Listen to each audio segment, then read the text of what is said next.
What's up, Bucko Nation? Welcome to Pirates Live 412. I'm Mason Spesky, your host. Today we are going to recap the series against the San Diego Padres. Sorry for not doing the daily recap videos. I'm definitely going to try to get back to those as much and as soon as possible. It's just, with the games being late at night, these games at least being late at night, and just me going to bed and all that later and stuff, and just being busy with schoolwork, all that, it's just tough to get them in for every game. So I actually like doing these series ones.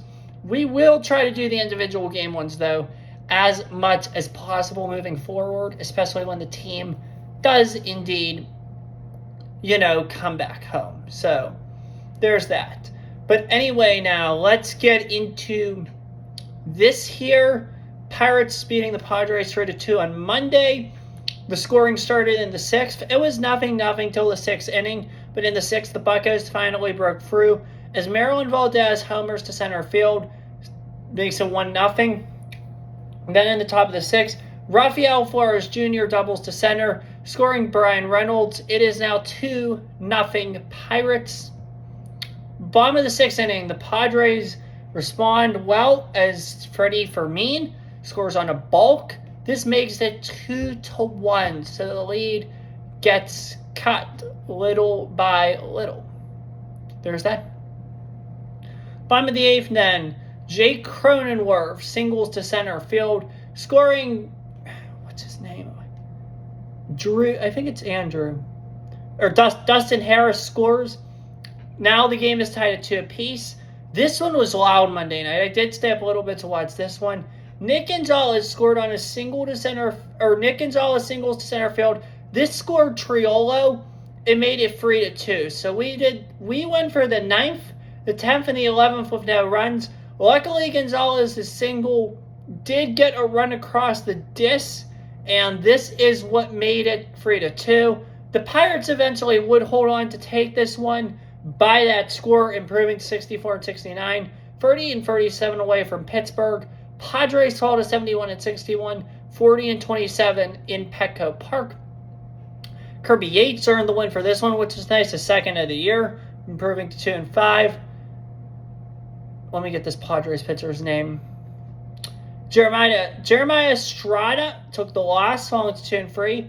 Johan earned the save, his second of the year, which was great. So I was very impressed. I mean, this team stayed resilient. I was a little nervous we'd lose this one throughout the night, but once we got that run in the 12th, I kind of felt like we would break through. And the way that game ended, I know that it was more or less like... Sorry, I just clipped something, but we're all good. But anyway, I know it was more or less weird, like how I fell back and got caught, and that's how the game ended. It was definitely a funny, interesting ending, so that was good. That was good to see. All right, on now to Tuesday. There was only one run in this game. Paul Skeens pitched a gem.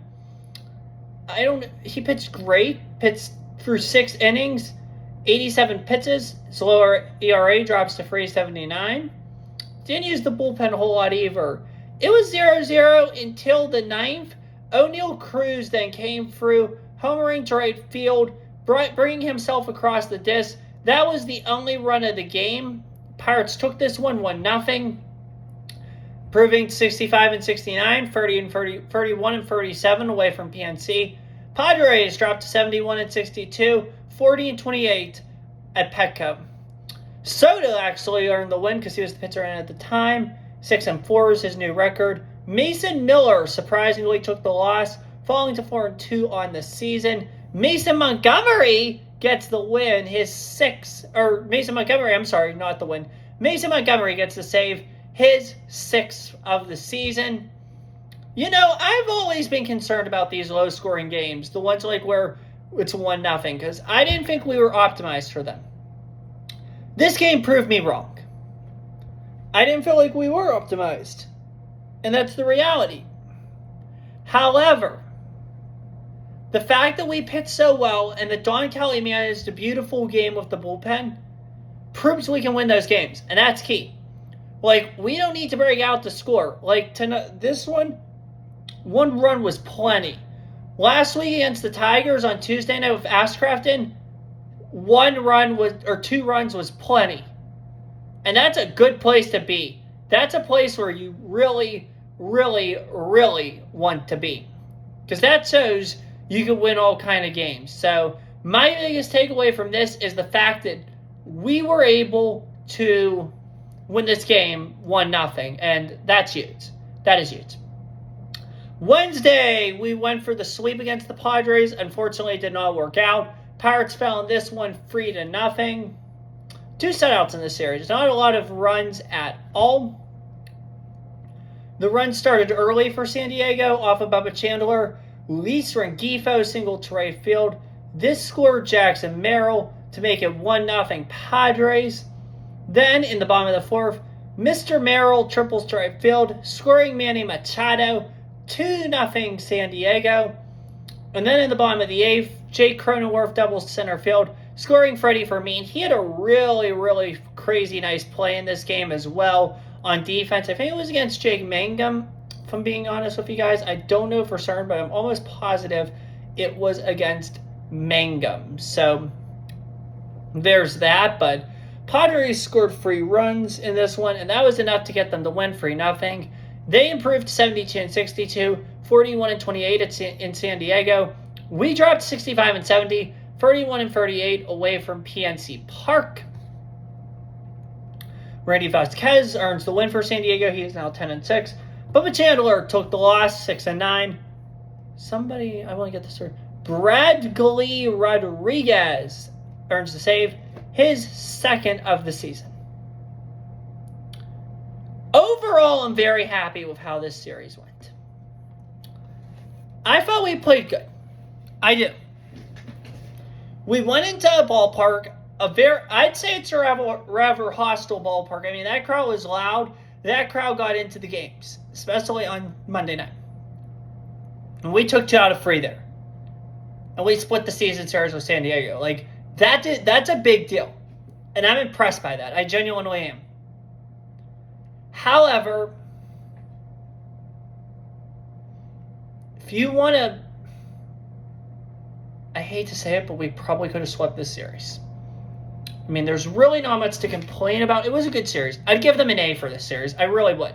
I'm very happy with Monday and Tuesday. Yesterday was certainly disappointing, but I'd definitely give them an A. You're 65-70 right now. It's not a good place to be. 7.5 out. So you're clinging on by a thread. You're not out of it yet, but you're certainly not in it. San Diego is a 1.5 games above Arizona for the last wild card. Miami, it's 4. St. Louis, it's 5.5. There's not a lot of time left. You have to make up 7.5 games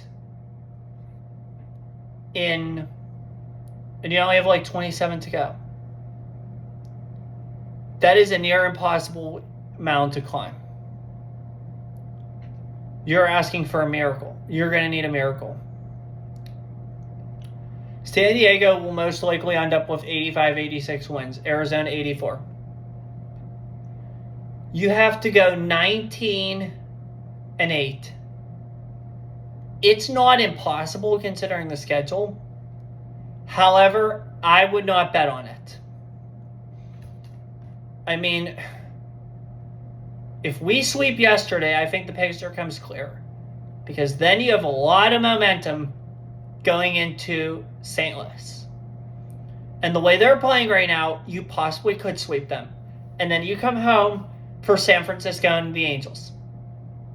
So you have a job to do. You have to take 2 out of 3 this weekend in St. Louis. And I definitely think we could do that. If we take 2, we're fine. If we take only 1, we're in trouble. We really are. And if we get swept, close the casket. The schedule is in our favor somewhat. We have the Giants, the Angels, the Royals, and the Cardinals at home, and the Tigers on the road. Other than that, it's not easy. So if you think about it, and this is partly why I'm not doing it daily, because it's almost like, like with school and all that, it's just tough to keep up, and especially since you're not in the best of shape. So you're 65-70. Say you take 2 in St. Louis. You're 67-70. and 71. I'll give you a tad bit of grace. I won't say you have to sweep both the Giants and the Angels, although you probably should. Let's say you go 5-1. That puts you at 72 and 72 going into Chicago. You only go 2-4 on that road trip because that's probably likely. You're 74 and 76. You take 2 against the Royals and you sweep the Cardinals. That's 79 and 77. You go into Detroit. Hang on. You do the Brewers. I'm sorry, the Brewers in there. You only take 1 against them. You're 80 and 79. You go into Detroit, you take 2. You're 82 and 80. That's not a bad season at all, but that's probably the ceiling. Let's look at San Diego. They play Tampa.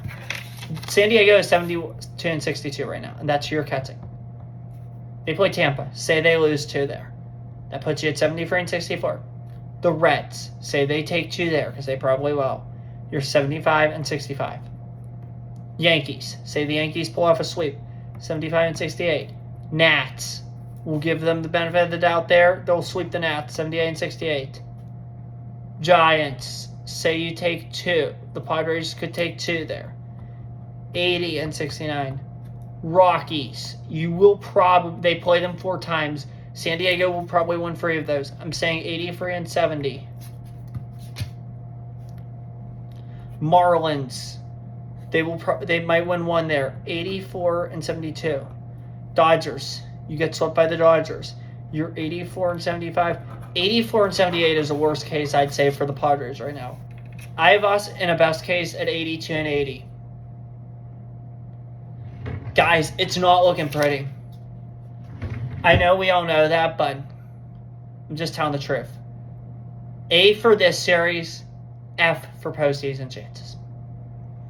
And whether or not that leads to organizational accountability is beyond any of our locuses of control.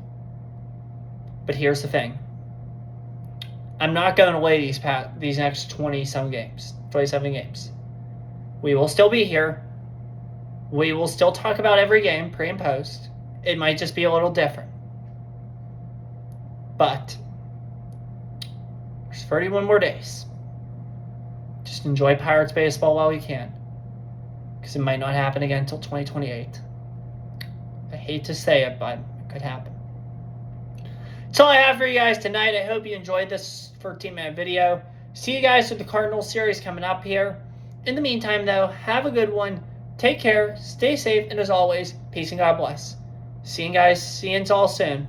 Bye.